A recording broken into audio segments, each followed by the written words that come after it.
Hello everyone, and welcome back to my channel. I'd love it if you could leave a comment letting me know where you're listening from around the world.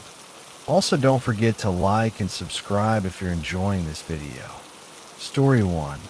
I was photographing landscapes near a Navajo reservation in New Mexico for a travel blog. Not the typical influencer junk. No duck faces, no oversaturated skies, just raw beauty. Rocks that looked like ancient bones, skies stretched wide like forever, and silence deep enough to choke on. It was meant to be a week-long escape, a solo trip. Time to breathe, time to think. They warned me before I left the gas station just outside Shiprock. A guy with weathered hands and a voice like cracked gravel said, "Don't stay past sundown. Don't go off trail. And if you hear your name, don't answer." I chuckled, thanked him, and moved on.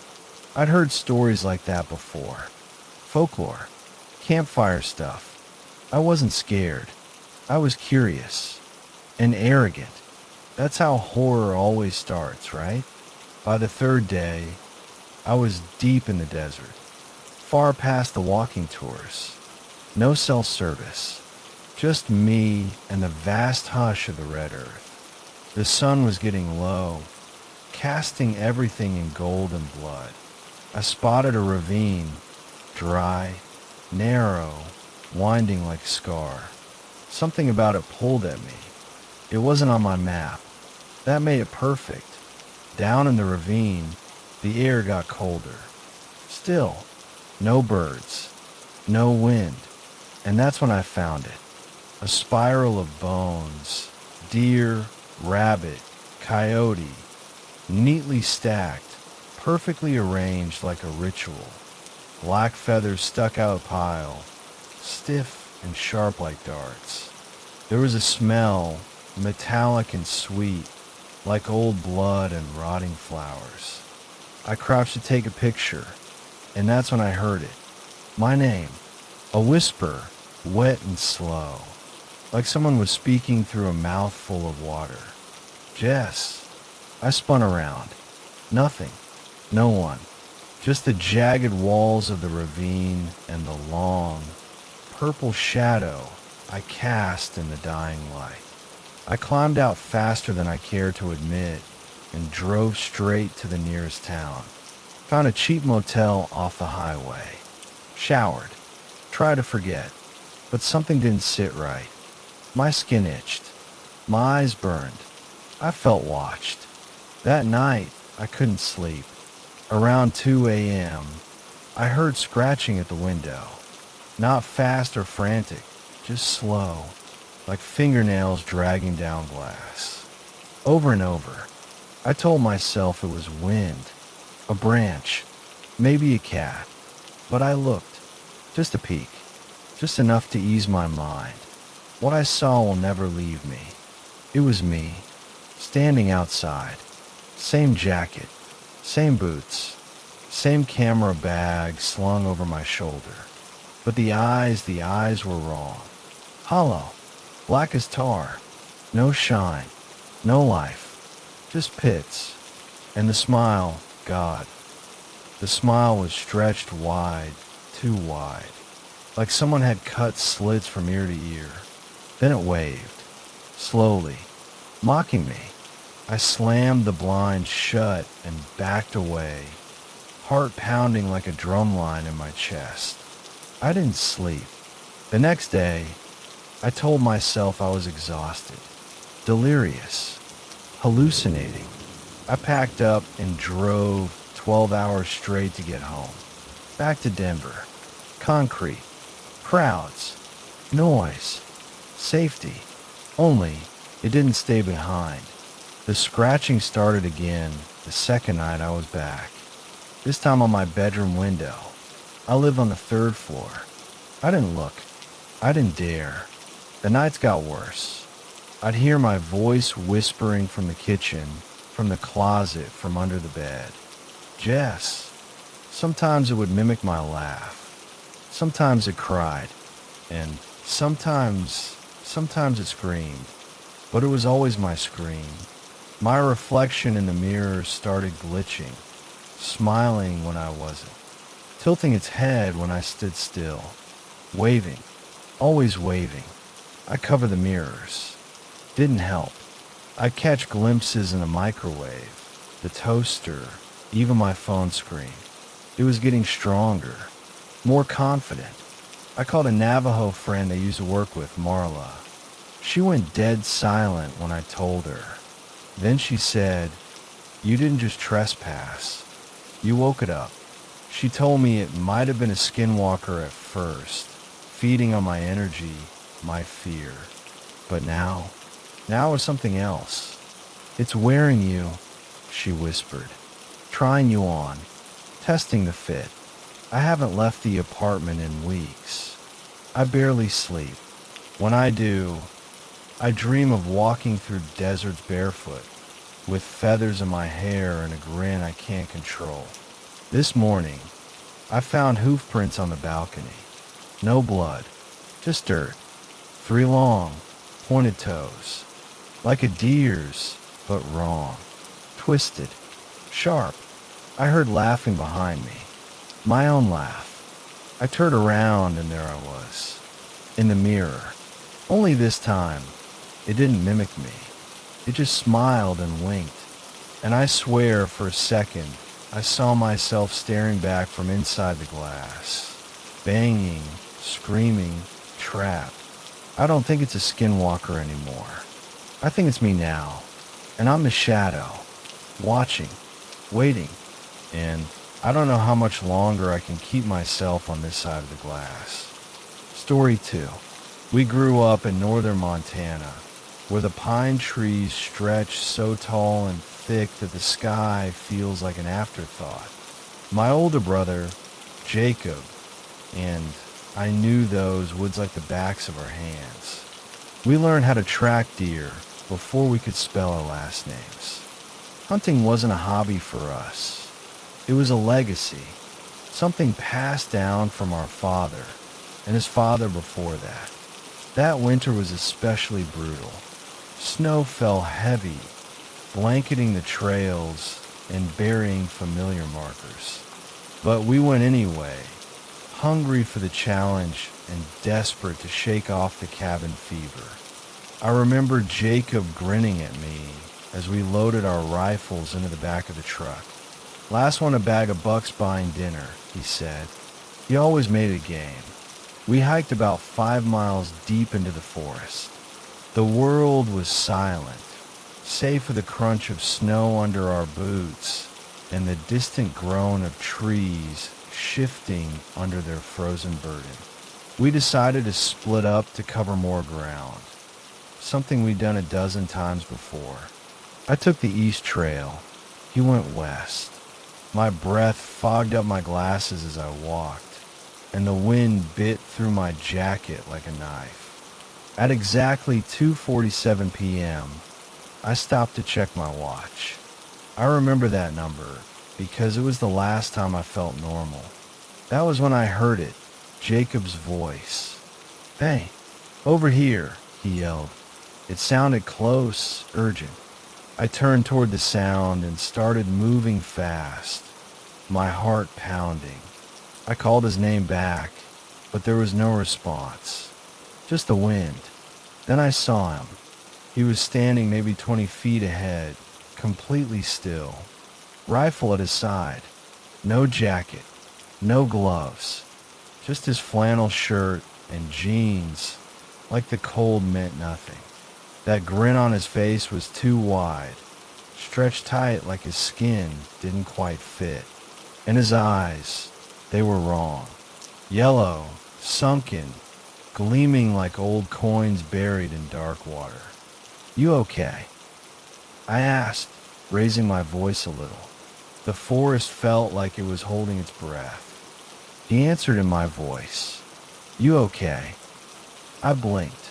"Jacob," again my own voice, perfect in pitch and tone. "Jacob." I took a step back. The thing that looked like my brother took a step forward, still grinning. still staring. I tried again. What the hell's going on? It tilted its head, and then it spoke again. What the hell's going on? Same words, same voice, like a damn echo, but too fast, too accurate. It didn't sound like it was repeating me. It sounded like it was me. I turned and ran. I didn't think. I didn't look back. My boots slid on the snow, branches whipped against my face, and I nearly dropped my rifle twice. The cold air sliced my lungs with every breath, but I couldn't stop. I wouldn't stop. That thing, whatever it was still walking after me. Not running, just walking. I reached the truck, dove inside, and locked the doors. I didn't even wait for Jacob. I couldn't. I was shaking so badly I could barely start the engine. When I finally did, I peeled out of there like the forest was on fire. When I got home, the lights in the cabin were on. I barged through the front door, half expecting to find the thing waiting for me. But Jacob was already there, sitting on the couch, pale, shaking. He looked up at me with haunted eyes and said, "Where the hell did you go?" I stared at him, heart pounding in my throat. "I just saw you," I said. "Out there. You called me." He shook his head slowly. "No, you called me." His voice cracked. "You said you were hurt. Said you needed help." I sank into the chair across from him, suddenly cold all over again. "I didn't say that." "Neither did I," he whispered.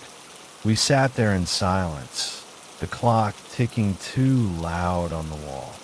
Finally, Jacob stood up, went to the fireplace, and threw in every hunting tag we had left.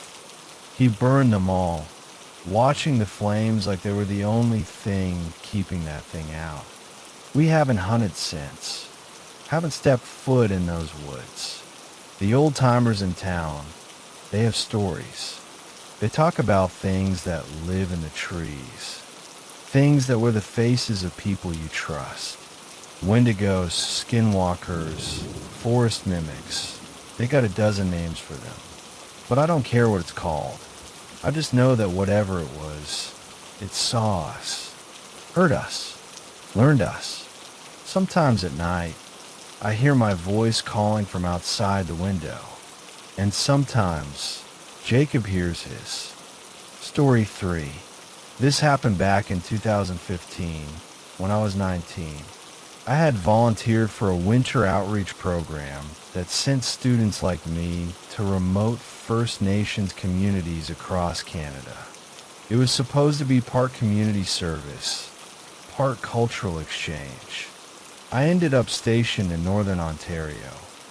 Thick forest, frozen lakes, and snow that buried cars and crushed roofs. The days were quiet. The nights were something else entirely. I was assigned to live with a man named Isaac. He was older, maybe in his 70s, but still strong, with skin like bark and a stare that never softened. He barely spoke when I arrived, only nodded once and said, "You follow the rules. You stay safe." I thought he was just old-fashioned, traditional, the kind of elder who kept stories alive through firelight and silence. The cabin we stayed in was small, just 2 rooms, no Wi-Fi, no plumbing. Heat came from a wood stove that Isaac fed like clockwork, and every single night before bed, he'd go to the front door, open it slowly, and stare into the forest for a solid minute. Then he'd close it and lock every bolt. I remember the first time he told me about the Wendigo. It was the 3rd night there. He caught me walking toward the woods after sundown, trying to find a better cell signal. He grabbed my arm so tight, I felt my bones shift. "Don't go in there after dark," he said, voice low and sharp. "You hear crying, screaming, even your name, you don't follow." You stay inside. You stay silent. I laughed. I thought it was one of those local legends, a campfire tale to keep kids from wandering off. Isaac didn't laugh with me. He just said, "The Wendigo's real, and it's hungry." I nodded, promised I'd be careful, and try to shake it off. But that night, just after midnight, I heard it. A faint sound, so soft I thought it was my imagination. A small, wet sobbing, like a child hiding under a bed, trying not to be heard but unable to hold it in. It was far off, deep in the woods. I lay there frozen in bed, heart thudding. I remembered Isaac's warning and pulled the blanket over my head like I was 5 years old. I stayed that way until dawn. The next day, I asked Isaac if he'd heard anything. He didn't answer, just looked at me with his dead-eyed stare and said, "One night is how it starts. Then it gets closer." I didn't sleep well after that. Every creak of the cabin, every gust of wind made me flinch. I kept telling myself it was all in my head, that maybe a fox had made the sound, or an owl, or the wind playing tricks on my brain. But the second night, it was louder. The crying was just outside the tree line. Clear now, a young girl sobbing, calling for help. I swear I heard her say, "Please, anyone. I'm so cold." I sat up in bed, trembling. I tried to ignore it, but the sound burrowed into my chest like a hook. I moved to the window and cracked it open, just enough to whisper, "Who's out there?" Silence. Then snow crunching. Slow, deliberate footsteps approaching the cabin. My breath caught in my throat. I was staring into the blackness beyond the trees when I heard it, right under the window, less than a foot from me. "I know you're kind. Please help me. I'm so cold." It didn't sound right. Too slow, too thoughtful, like it was trying out the words, tasting them before saying them, like it was pretending to be human but hadn't quite mastered it. My knees buckled. I couldn't move, couldn't think. Then the door to my room slammed open and Isaac charged in, his face white with fury and fear. He held a bundle of sage, lit and smoldering, and began chanting in a language I didn't recognize. He shut the window so hard it cracked the frame and kept chanting, circling me, waving the smoke around like a weapon. I don't know what he said. I don't know what it meant. But the crying outside stopped. Everything stopped. The next morning, he took me out to show me the tracks. I didn't want to go, but he made me. Just 20 feet from the cabin, perfectly preserved in the snow, were footprints. Long, spindly, toes as thin as fingers, bare feet. And here's the thing. It had been minus 20 degrees Celsius that night.